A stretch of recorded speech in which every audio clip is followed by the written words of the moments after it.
Halo para pendengar dimanapun kalian berada, balik lagi di channel Gary Christopher. Dan selamat datang di video pembahasan LN Yusakei Nishoshu. Pada episode animenya kemarin, kita udah melihat kalau Silo sudah membuat kontrak sama Dewi Teorita dan berakhir ditahan sama Kiviya. Nah, pembahasan gue kali ini akan melanjutkan cerita dari episode 1 itu. Cerita dibuka dari sebuah penjara yang merupakan kamar dari Silo. Setelah kejadian di hutan itu, Silo langsung dipindahkan ke dalam penjara untuk menunggu perintah selanjutnya dari kerajaan. Sedangkan Dota itu dilaporkan harus melakukan penyembuhan terlebih dahulu karena ada laporan kalau semua tulangnya itu patah secara mendadak, dan kita tahu kalau hal itu disebabkan sama Silo yang memukulinya setelah dia itu sempat meninggalkan Silo dan Teorita sendirian. Pada saat itu, Silo pun dibangunkan oleh Teorita yang katanya diminta sama Venetim. Mendengar hal itu, Silo pun tahu kalau misi selanjutnya sudah siap menunggunya. Ya, balik lagi, dalam dunia ini pahlawan itu selalu diperintah untuk menangani setiap misi yang berkaitan dengan wabah iblis. Walaupun mereka mati dalam pertempuran melawan wabah iblis, mereka tetap bisa dibangkitkan kembali dengan sebuah sihir dari kuil. Jadi bisa dibilang bagi mereka yang menjadi pahlawan itu nggak diizinkan untuk mati teman-teman sebelum misi mereka untuk menangani wabah iblis itu selesai gitu.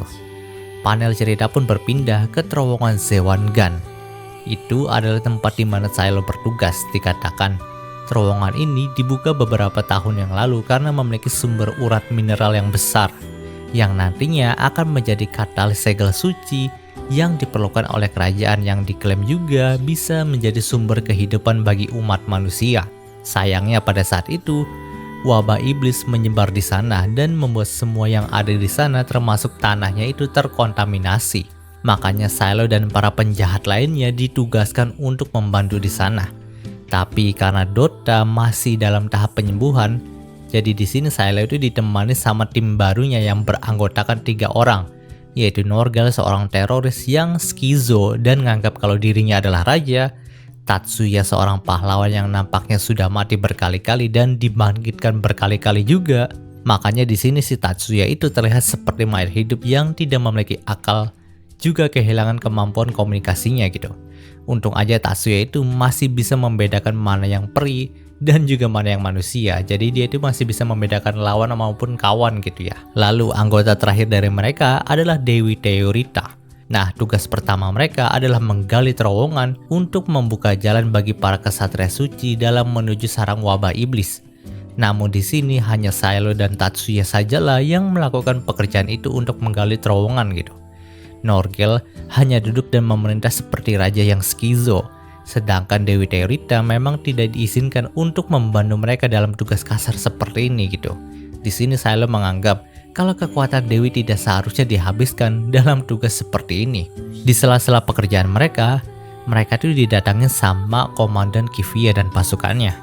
Di sini Kiviya itu ingin Silo dan kelompoknya membantu mereka mendirikan sebuah kemah dekat pusat wabah iblis di terowongan ini. Karena nantinya Kiviya dan pasukannya lah yang akan bertarung di garis depan untuk mengantisipasi wabah ini.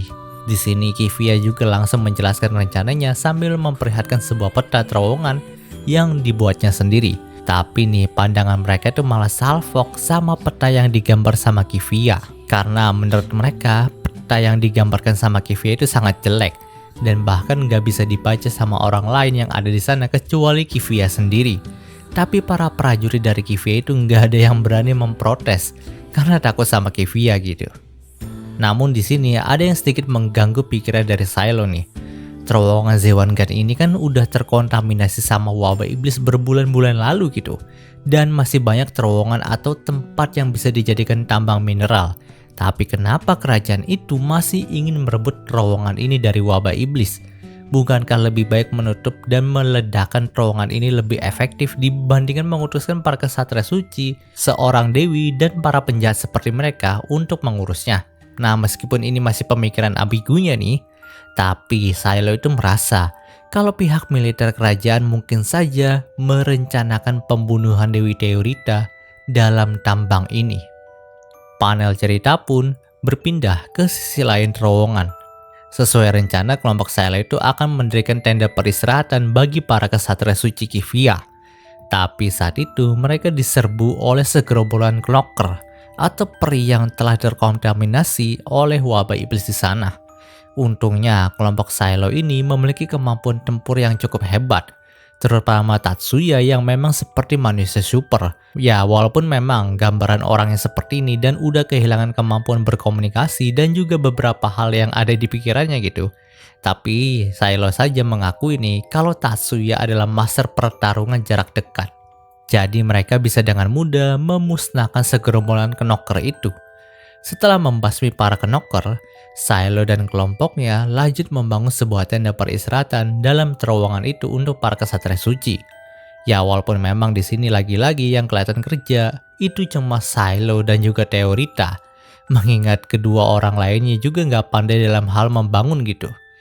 Setelah selesai membangun tenda, mereka pun akhirnya memasak makanan sisa yang telah diberikan oleh militer kepada mereka. Ya, itulah nasib para pahlawan dalam universe ini teman-teman. Mereka hanya dijadikan alat tempur, bahkan disiksa, dan hanya mendapatkan makanan sisa gitu. Apalagi sekarang, tidak ada Doto dan Venetim di tim mereka nih. Kalau saja ada mereka berdua, maka menu makanan mereka pasti lebih lezat, karena pastinya mereka berdua itu akan bisa mencuri beberapa bahan makanan mewah dari pangkalan militer gitu. Meski begitu, Teorita tidak mempermasalahkan hal itu. Dia bahkan menyombongkan dirinya karena sudah belajar masak gitu.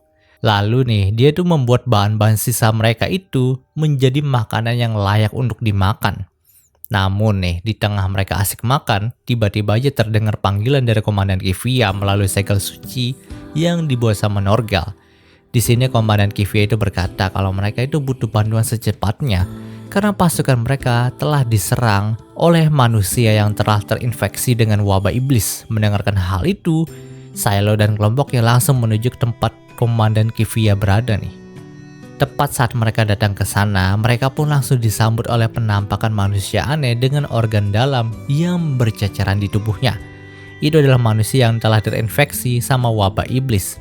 Dan di sini ada kemungkinan manusia itu berasal dari para penambang mineral yang rupanya masih terjebak di sana dan belum dievakuasi sama kesatria suci gitu. Tanpa pikir panjang, kelompok Silo pun langsung membantu pasukan dari Qivia dalam melawan para peri manusia itu. Dan di sini akhirnya duet Silo dan Dewi Teorita kembali muncul nih. Walaupun memang pertarungan mereka tidak seheboh di episode 1 kemarin gitu, tapi kali ini mereka tuh gak kalah badass-nya. Karena dengan satu pedang yang disembun sama Teorita aja, Silo itu dapat menggunakannya untuk menghabisi para peri manusia yang sedang mengepung mereka. Meski terhitung ada hampir 100 peri dalam terowongan itu, Silo dapat membasminya dengan mudah. Oh iya, alasan kenapa Silo nggak terlalu barbar dalam pertarungan kali ini juga ya dipengaruhi sama medan tempur mereka sih. Jika saja Dewi Teorita menyummon ribuan pedang, maka tempat ini bisa runtuh gitu. Dan justru menjebak mereka semua untuk menjadi santapan wabah iblis. Nah, dengan cepat mereka pun berhasil menaklukkan para peri manusia itu. Dan sekarang, yang menjadi permasalahannya adalah apakah ada para penambang lain yang belum terkontaminasi dalam tambang ini. Dan kalaupun memang masih ada para penambang itu, apakah mereka harus diselamatkan atau tidak? Nah, di sini Silo dan para kesatria suci pun berpikir sangat keras tentang hal itu. Karena tujuan mereka bukanlah menyelamatkan para penambang, tapi menaklukkan wabah iblis yang ada dalam tambang ini. Dan kalaupun mereka memilih melakukan keduanya nih, maka akan sangat sulit bagi mereka bertarung dengan Raja Iblis sambil melindungi para penambang yang ada. Terjadi pergumulan berat di antara mereka semua, dan mereka terbagi jadi dua kubu teman-teman. Di sini Norgal dan sebagian orang juga ingin menyelidiki lalu menyelamatkan para penambang yang masih hidup. Namun di sisi lain ada sebagian pasukan dari Qivia yang berpikir kalau rencana untuk menyelamatkan para penambang adalah rencana gila. Juga sama saja dengan bunuh diri. Nah, di tengah itu Teorita pun hanya bisa diam saja sambil memperhatikan sikap yang akan diambil sama Silo. Dia ingin menilai apakah Silo memang kesatria yang layak untuk dirinya atau tidak. Tentu sebagai dewi yang suka membantu dan mendapatkan pujian dari manusia, Teorita sangat setuju dengan rencana Norgal yang ingin menyelamatkan para penambang. Dan dia juga berharap kesatrianya itu memiliki pemikiran yang sama dengan dirinya. Nah, saat itu Silo juga tahu kalau alasan Teorita diam aja karena dia itu ingin melihat sikap apa yang diambil sama Silo. Tapi Silo juga masih berpikir kalau menggunakan semua kesatria suci yang ada di sini dan juga kekuatan Dewi untuk menyelamatkan sejumlah penambang itu tidak ada kaitan dengan misi mereka. Dan itu adalah hal yang tercela juga bodoh. Namun pada akhirnya, dia pun memutuskan hanya kelompoknya sajalah yang akan menyelamatkan para penambang. Sedangkan pasukan dari Kivia disarankan untuk menunggu progresnya saja. Seandainya kelompok Silo tidak bisa keluar hidup-hidup, maka ia mau Kivia meledakkan tambang ini dan mengubur mereka hidup-hidup. Awalnya, Kivia tidak setuju dengan rencana Silo, karena meski dia itu terlihat membenci Silo, tapi nampaknya dia juga mulai menganggap Silo sebagai rekan seperjuangannya. Lagi pula tanpa bantuan Silo, bisa saja dia dan pasukannya itu udah mokat karena serangan Raja Iblis di hutan yang itu gitu, di episode 1 itu. Tapi dia juga gak bisa mengabaikan para bawahannya yang memang membiarkan Silo untuk melakukan rencana gilanya. Nah, di sisi lain, Dewi Teorita sangat senang dengan keputusan yang diambil sama Silo. Dia pun langsung berlari ke arah Silo dan memujinya karena perilaku kesatrianya itu. Dia bahkan mengatakan kalau dirinya pasti akan sangat berguna untuk menyelamatkan para penambang dan membasmi Raja Iblis kali ini. Tapi Silo pun berkata kalau Teorita tidak boleh ikut dengan dirinya. Di sini, ia pun menitipkan Teorita kepada Kivia. Lagi pula, dia juga tidak akan melakukan kesalahan yang dulu lagi di mana dia memaksakan Zenerva untuk ikut dalam misi yang merupakan misi bunuh diri. Silo tidak ingin kehilangan dewinya lagi. Di sisi lain, Teorita pun langsung ngambek karena Silo itu malah tidak membawa dirinya ke medan tempur gitu. Meski dimaki-maki sama Teorita nih, Silo itu sama sekali tidak mengubah keputusannya. Dia itu nggak ingin kehilangan siapapun lagi. Panel cerita pun berpindah ke tempat para penambang yang masih tersisa. Saat itu Silo dan kelompoknya tiba di sana tepat waktu. Karena memang para peri Bogart atau peri yang terkontaminasi dari hewan kelabang ini telah mengerubungi para penambang dan hampir saja memakan mereka semua. Tapi dengan sigap, Tatsuya pun langsung menerjang para Bogart lalu membelah mereka menjadi dua. Hanya butuh 30 detik saja bagi Tatsuya untuk menghabisi para peri itu. Tentu hal itu membuat para penambang menjadi lega, karena dengan begini mereka bisa selamat. Tak lupa Silo juga masih menyoroti kehebatan bertarungnya dari Tatsuya nih. Dia tahu kalau Tatsuya itu hebat, tapi Silo nggak menyangka kalau Tatsuya bisa sangat luar biasa dalam pertarungan jarak dekat. Ada yang bilang kalau Tatsuya itu adalah manusia dari dunia lain, dan ada juga yang bilang kalau Tatsuya adalah manusia yang disembun oleh Dewi dalam suatu dunia ini. Tapi yang jelas Silo sangat mengagumi kemampuan bertarungnya. Nah, ternyata ada 24 penambang yang masih tersisa di sana. Pada saat itu, para penambang juga bertanya, apakah Silo dan kelompoknya itu datang bersama dengan kesatria suci? Nah, di sini Silo itu sedikit berbohong, teman-teman, dengan berkata kalau memang mereka itu datang ke sini atas perintah kesatria suci. Karena nih, kalau saja Silo itu nggak berbohong, maka kemungkinan besar hal itu akan menurunkan moral para penambang. Dan kemungkinan mereka selamat juga akan sedikit, teman-teman. Apalagi kalau mereka itu tahu kalau faktanya para kesatria suci itu nggak setuju untuk menolong para penambang ini gitu. Tapi yang jelas sekarang mereka itu harus segera keluar dari sini.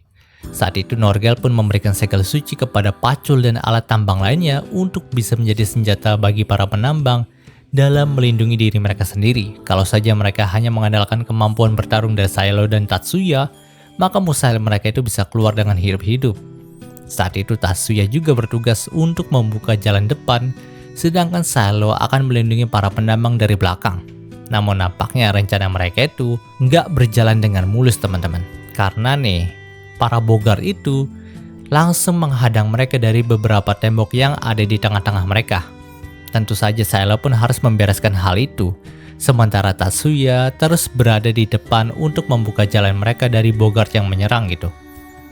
Ketika itu, Silo terus melakukan serangan yang optimal kepada para Bogart. Karena saja kalau dia membuang-buang serangannya, itu hanya akan membunuh mereka secara perlahan. Dan jika saja membabi buta nih, dalam menyerang para Bogart tadi ada kemungkinan juga mereka bisa terkubur hidup-hidup di sini. Lagi pula mereka itu nggak akan melawan Raja Iblis dalam terowongan kali ini. Mereka hanya perlu menyelamatkan para penambang ini.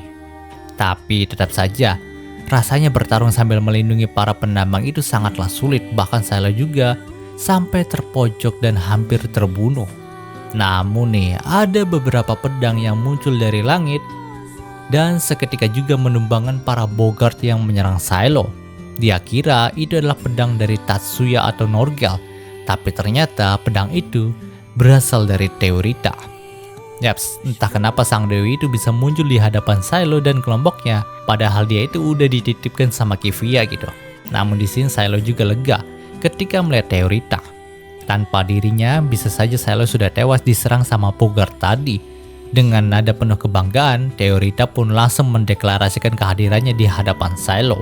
Yaps, di sini Teorita kabur menuju medan perang untuk membantu kesatrianya. Nah, keberadaan dari Teorita sendiri memang memiliki hal positif dalam keadaan ini.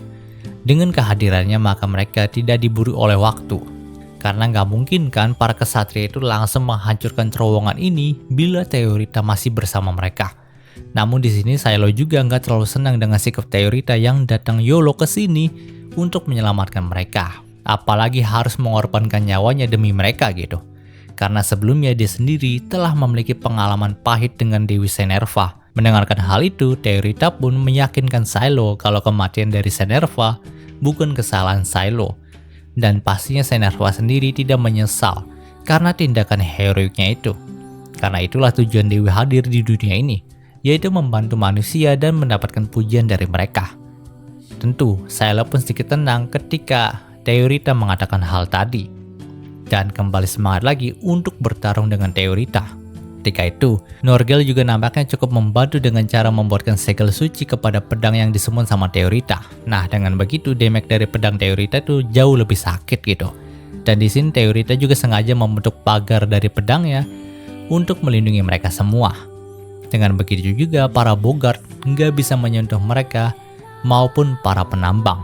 Namun yang menjadi masalahnya, walaupun mereka bisa membereskan para Bogart yang tadi gitu, tapi tiba-tiba aja nih ada suara erangan keras yang berasal dari terowongan tadi. Erangan itu sangat menyakitkan di telinga Silo dan yang lainnya.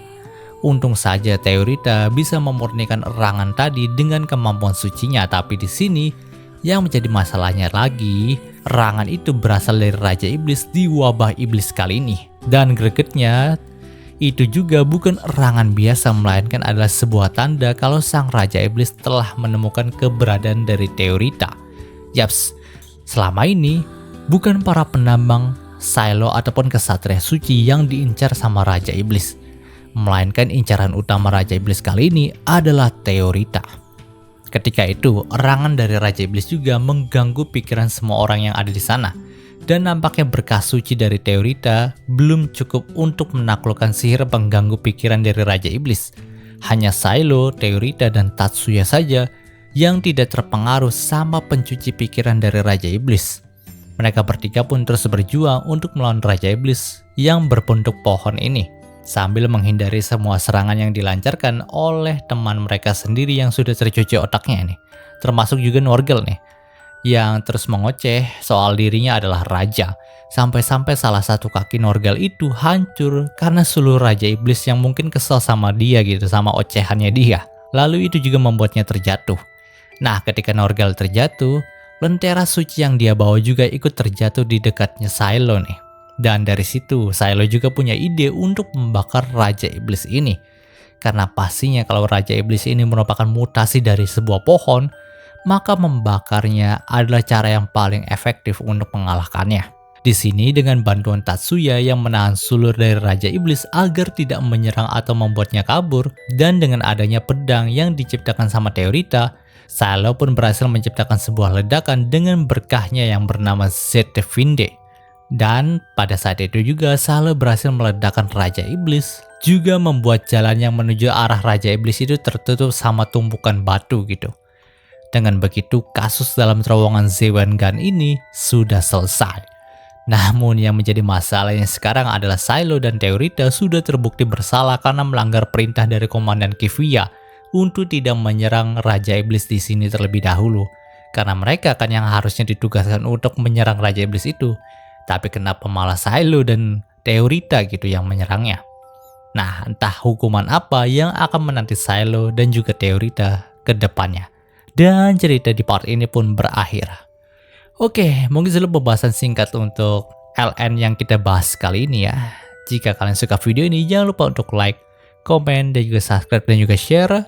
Maaf ya, baru-baru ini admin bisa upload video panjang teman-teman. Jika kalian ingin pembahasan LN Yusakei Nishoshu lagi, nantikan aja di channel ini. Gue Gary Christopher, signing off.